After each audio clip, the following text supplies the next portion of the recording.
as an improviser on the as a cellist, over the years, initially it was like thinking, how do I stop playing so diatonically and play more chromatically, just in phrasing, melodically. And that's been something I've worked on for many, many years. But I remember discovering, and like on the left hand, it's as an improviser, I had to sort of relearn how to play the cello in a lot of ways. Not like the meat and potatoes of it, but vibrato. I don't use it all the time. Sound, yeah. I almost never use vibrato anymore, and if I do use it, it's a choice for an expressive, not that every note is vibrated, you know. And it's also become very clear over the many years that the bow arm is like the rhythm instrument, you know, and as an improviser, that's something I really work on and would like. I'm not comfortable with my playing that way yet, but I do think the bow as like the rhythm instrument, the rhythm part of your instrument, you know, as an improviser. Articulations and rhythms, yeah. Yeah, and the sound, the quality of the sound. As an improviser, are you, now that you've done it for many years, I mean, are you less concerned with what's going on with the left hand and more concerned with the right hand? I think now, well, it's interesting. I don't know if it's always intertwined, you know. You can be like me, you can be worried about both. Yeah, I'm like I can't do anything. But it's, I've had to, you know, over the years, I'm in jazz, so to speak, like Black American music, as some would call it, it's been really an effort for me to incorporate that melodic phrasing into my left hand and to get out of this very diatonic tendency to just always play diatonically. And I've had to work really hard to get out of that habit.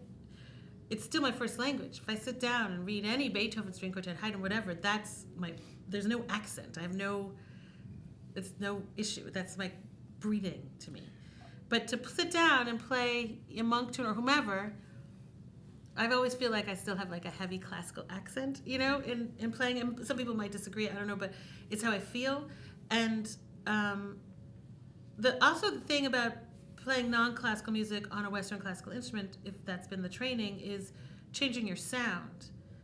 I always was told growing up playing classical music, you know, I had this big, rich, beautiful sound, blah, blah, blah. And that isn't necessarily the kind of sound you want to create, depending on what kind of music you're playing. I'm playing a Northern Indian band music. That's one sound I want to make. And then if I'm playing pop music, like a string section or whatever, there's another sound you want to make. If I'm playing jazz or whatever, there's another sound. So it's not just getting the phrasing in your hand melodically, it's not just the rhythm, it's literally the quality of the sound. I mean, sound is ultimately, of course, we want a beautiful sound and traditional playing, but sound is about color. So whatever, you have to switch with the medium, you switch with the piece, you switch with the mood. Bleak, non-vibrato sounds work in classical music too. But, yes, for sure. Yeah. Absolutely. But you know, your grandfather was obsessed with vibrato on every note.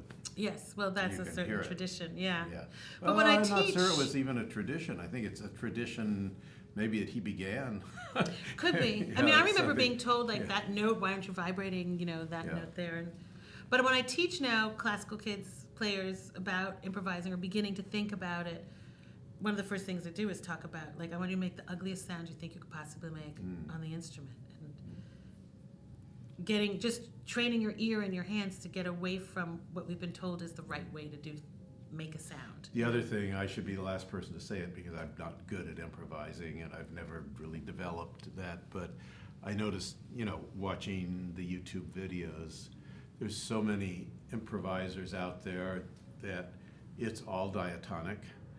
And it's like most of the time it's in first position. It's just listen, I don't like to leave first position either. I won't judge anybody for that, but you don't really have to. I remember talking to a violinist about that. We were like, all the same notes are right here. We don't have to. You don't have to get out of there. Yeah. You know. But I love it. I mean, just where I find it amazing is up and down the instrument, and you know, you want to have dissonance and you want to have chromaticism, and I mean there are people that are just amazing at that, and that's you know, that my jaw drops when I hear that. Yeah. Well, I also Okay. when I teach, I also ask kids like, okay, let's everybody play a note in a G major triad, whatever. Okay, and then I'll ask one kid like, play the most dissonant note you can come up with against this chord, you know, and we'll spend like an hour until it starts to sound like okay to them, rather than, you know, I see. you know, to hear the major seven, the minor, you know, that's not always comfortable to everybody. But it's interesting, changing your ear, what's beautiful, what's right, Yeah. what's wrong, you know, those kinds of things. You have to completely reorient. Yeah. Yeah. Well, in classical playing, I love to lean into the dissonances. I mean, those are that friction. Those are, and then the resolution. I mean, that's the tension. And I think composers use dissonance for expression. Oh, for sure. As, Yeah. But depending on what kind of music you're playing that's not of the Western classical tradition, it can be more normal or, you know, less wrong or, you know, expressive intonation. Yeah. And the webmaster for CelloBello is a really wonderful musician that plays the oud and deals with microtones. And I think he grew up in the Middle East, and he knows a lot about Arabic modes and tunings, and it's beautiful. It's so wonderful the way he integrates that with. He has a kind of a blend of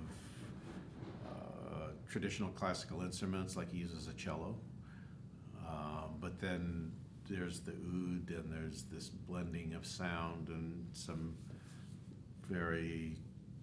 I think he does a lot of acoustic playing, but he also uses amplification, and it's just, I guess maybe to me, that's the way I like to think of world music. It's kind of a mixing of the cultures. Absolutely. Yeah.